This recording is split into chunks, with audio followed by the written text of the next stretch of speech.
Hi, I'm Jodi. This is my Stamp with Jodi YouTube channel. I'm very excited to have you follow along here for our Great American Stampin' Show, episode 8. We each try to keep our videos to about 15 minutes so that you can have a solid hour of creative inspiration. And I have a lot to show you. So we are just going to jump right into the stamping. All right, here we go with episode 8. So like all of our projects for season 3, we are using the card designs, the templates that are shown on page 22 in the annual catalog. So tonight is number 8. This one right here. It's like a little grid with a label on there. So I'm going to do something just a little bit different. So if you've been following us for a while, this isn't what I typically do, but I think it's going to be good. So I want to take you through a little bit more of my creative process because I saw that grid layout and immediately I thought of this designer paper. This is, I think it's called Splendid Autumn. It's from the new mini catalog. It's 6x6 papers, just gorgeous for fall. And I just immediately thought of this and how pretty it would be to have that grid look with this gorgeous background. But then there's a process of figuring out, okay, how do I really want to make that happen? So my next thought was, okay, I'll cut it down 4 inches by 5 1/4, and then I'll cut these little strips, because wouldn't that be a fun, easy way to just make a grid? Okay, so these are like 1/8 of an inch, and I would, measure those out so they were evenly spaced, straight, all that. And then I thought, okay, but then I've got to glue those down, and that's a little bit of a pain sometimes when it's so thin like that. And I also wasn't super crazy about that look. Let me try to lift it up just so you can see a little bit better. It just, to me, it drew my attention more to those strips of cardstock than it did the actual designer paper. So that was my first thought, and I kind of nixed that. Then I took these strips. So I took the same piece and I just cut it into 3 equal strips. And then I thought, okay, so now I can just turn it on my paper trimmer and cut it this way, and then I'll have 9 little rectangles. That's pretty easy, right? And then I could just I have this piece of lemon lolly. I could take each of those rectangles and just glue them on. And then I thought, oh, that's kind of a pain too, because then I've got 9 little pieces to deal with, and I need to make sure they're all straight and that those spaces in between vertically and horizontally are all equal. And I just thought that's kind of a pain too. So my third thought is what I'm going with. So let me scoot this stuff aside. These I'm going to keep because I did stick with this idea here. So what I'm going to do is take this piece of lemon lolly and let me see. I'm going to put my adhesive on the back of each of these strips, and I'm going to attach them to the piece of lemon lolly, leaving some space vertically. Now the lemon lolly is only 1/8 of an inch bigger than these strips will be when they're spaced out. So I need to make sure that as I'm starting over here, it's just a really small space on the top, the right side, and the bottom. Then I'm going to jump over to the one that'll go furthest on the left. So this is a little spacing tip for you as well. So that will go there. And now I've got this part in the middle, and all I have to do is take the middle piece and just kind of center it. So if I had done this and then this, and then I had this goofy amount of space for the left one, it wouldn't have looked even. But when I put these 2 on first and then the one in the middle, I can space that equally and have those lines be the same.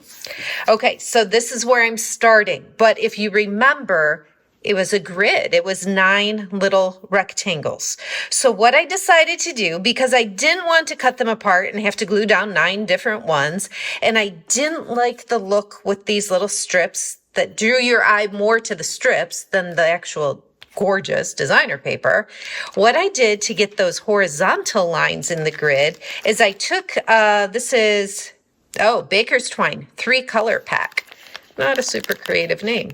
That's okay. That's okay. This is the Lemon Lolly color from that pack. And I am going to cut some pieces a little bit longer than the width of the piece I'm using right there. So a little bit longer than 4 inches. And I'm cutting 4 of these, just measuring like this so that they're all about the same. And now I've got 4 of these pieces. Set that aside.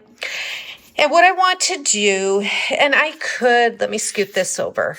I could take this here and set it over on the grid if I wanted to measure and make sure everything was evenly spaced. That's a great way to use the scrap paper because it does have the measurements.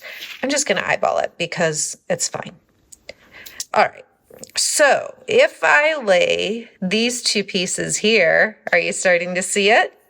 And these 2 pieces here, evenly though, I am creating a grid that still keeps the designer paper as the focal point, right?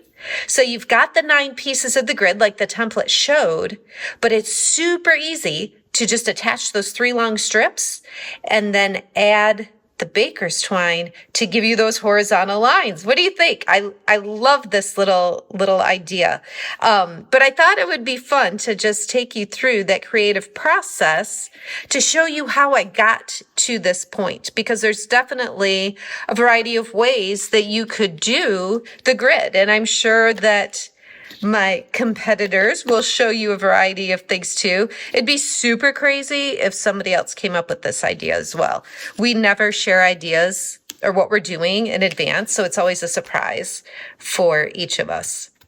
I also decided to go with 2 as opposed to just 1 piece, just because I felt like having the double line kind of matched my spacing vertically. So that's why I went with 2 pieces of twine for each horizontal line. So again, if you want to, you can measure. I'm not. I'll scoot that up just a bit. I think that looks good. Flip that over, just a little bit of adhesive here. Press that down into it. And when I do the adhesive like this, it gives me some flexibility. I can move it around just a little bit if I need to. Okay, let's see how we're doing. Oh yeah, see, I need to a little bit. All right, so there is the main layer of the card that gives you that grid. So I'm going to take this and mount it on a card base that is crushed curry. And I'll just use my bone folder here, get my nice crisp fold, and I'll go ahead and add this. If you are wondering about these measurements, you can look in my video description here. I've got measurements listed there. And for the supplies that I'm using, because I don't always say the name of every punch or every designer paper, or I'm assuming I remember it correctly. But what I've got in the description is a link to a shopping cart that has every single product that I use on this card in that shopping cart. And you can edit as desired and place the order. You can look there just to see the supply list, whatever works. So here's my card so far. Isn't that just so fun? Now, let me pull the template back in. Should have kept it open to that page. It's 22. On the template here for number 8, it's just got that little banner across the top, like for a greeting. So I started with that, and keep in mind, this is like our launching point for our creative inspiration. So I definitely followed the 9 square grid or rectangle.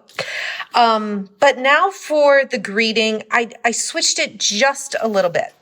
So I knew I wanted to use the Heartfelt Hexagon. I love the punch and great greetings. I like the frame part here and then a greeting for the inside. So I knew I wanted to stick with that. So what I did first, again, just showing you part of my creative process. So first, how to do the grid. Then I came up with, okay, I'm going to stamp the frame part with crushed curry and the greeting with Cajun craze. And I can put that up here. I can put that down here, whichever way I wanted to go.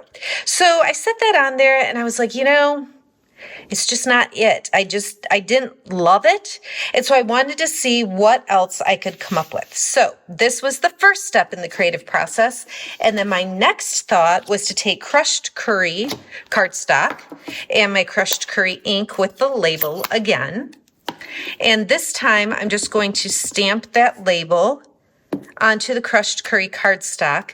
And I'm going to go ahead, let me close this so I don't make a mess. I'm going to go ahead and pull in the hexagon punch and just line that up. I always hold it upside down so I can see exactly where I'm going. Pop that out. And then I was like, okay, now what do? Do I take the Cajun Craze and just stamp it right on there? I'm not sure that would look great either because it would just be too dark. So I wanted to come up with something that was kind of a combination of these two.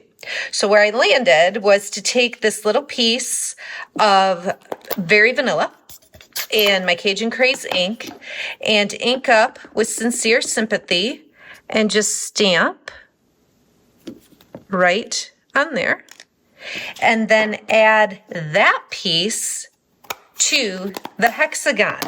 So I will just place some adhesive on the back here, and then I'm just going to set it right over the middle.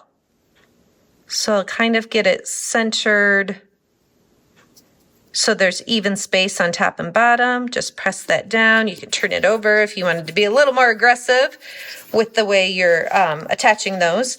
But now I feel like this, that just wasn't quite it. I think this really sets it off. It kind of frames it in. It pulls in the color of the card base. That crushed curry from the card base is here behind the label. I really like the way that looked. So again, just a little bit of that creative process. And then I had one more punch that I wanted to use here to just add some elements off to the side. So I looked at the designer paper and I'm like, okay, I've already used crushed curry. I've used lemon lolly. I've used Cajun Craze. What else should I do? And I thought, okay, let's take some garden green, right? And we can add some pieces there. Again, didn't love it, but that was my first thought. So then I thought, okay, maybe I need something a little bit different. How about some gold foil?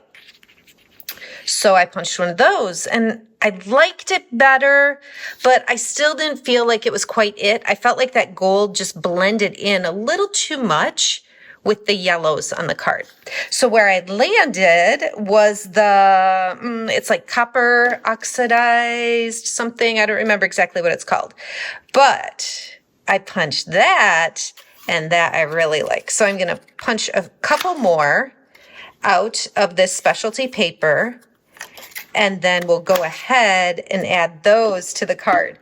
So I'm sure it's the same for you. When you sit down to create, it's not like you immediately have the perfect end result in mind. Like I knew right away when I saw the template, I wanted this designer paper. But how I would get it in the grid took a few iterations. How I wanted this label, that took a couple tries too. And then these little accents, it was actually the third color where I landed. So I am going to take my adhesive and just put some adhesive right on here. And I'm going to put some over here. That should be good. I might have gotten out a little too far. And there's a variety of ways you can do this. I'm just going to stick this one down over here. Stick this one up here. You could use glue dots. There's a lot of different adhesives you could use on this. Let's see how that will look. I like it. To attach this piece, I'm going to use Stampin' Dimensionals and just put a few on the back here. And then we'll almost be done. Okay, so this will go here. Now, like the template had, I could have put it up here if I wanted to. I just liked it better down here. And, you know, like I said, it's a starting point. It's our prerogative, what we want to do with it. It's okay to change that up a little bit. Okay, so we've got that grid on the background. We've got our label. We've got the little accents here with that copper paper. Gives it just a little shimmer, not shimmer, just that foil on there, but it's not like the gold where it's a solid foil. And like I said, just do yellowy. It just blended in too much. So I like that the copper kind of pulls out some of that Cajun craze, and it's not consistent on the oxidized paper. So it gives a little more interest on those accents. So the very last thing would be to add some gems. And I have the earth tone shimmer gems. I haven't decided. This you get to see my creative process, because I honestly have not decided what I'm doing yet. So I took you along for the grid, the label, and the accent, but now I've really got to decide what I want to do here. So I look at these shimmer gems. I just don't feel like that's it. What do you think? I'm not sure shimmer is the way I want to go. This isn't really shimmery. I think I'm going to eliminate those. But let's see these faux glass dots. Yes, faux glass dots. I think I could add some of those. Now the question is, do I add yellow or green or the darker orange, the Cajun on the bottom? So I think yellow is just too, I've got different yellows going already. I don't want to do that. I think I'd love to hear your opinions. Do I want the green? Let's see what it'll do. If I put a green over here, or I think, gosh, I'm going to go, this is silly. I should have decided this in advance too, but I did not. I'm going to go with Cajun Craze, and I'm just going to put one down here, maybe up a little higher, and a couple up here. Again, it's just going to draw your eye closer to, there. Okay, see, it's a process. It doesn't just come out, it's a process. So here is one with those gems, with the faux glass dots. Here's one without it. So I'd love to hear. Maybe I didn't need the gems. I don't know. It's hard to decide. But tell me what you think. I would love to hear. And I hope you liked this kind of behind the scenes a little bit into the creative process. Like I said, the shopping link and measurements are all in my description here. You'll find the links to watch the other 3 videos. Give a thumbs up to the one that you enjoyed the most. We'd love having you participate in this little competition we do every week. And don't forget, when you place a $35 order with me this month using my host code, you will be invited to an exclusive online Zoom party hosted by the Great American Stampin' Show. We're so excited to do that for the first time, and we hope that you'll be along with us. Thanks so much for watching. Have a great day.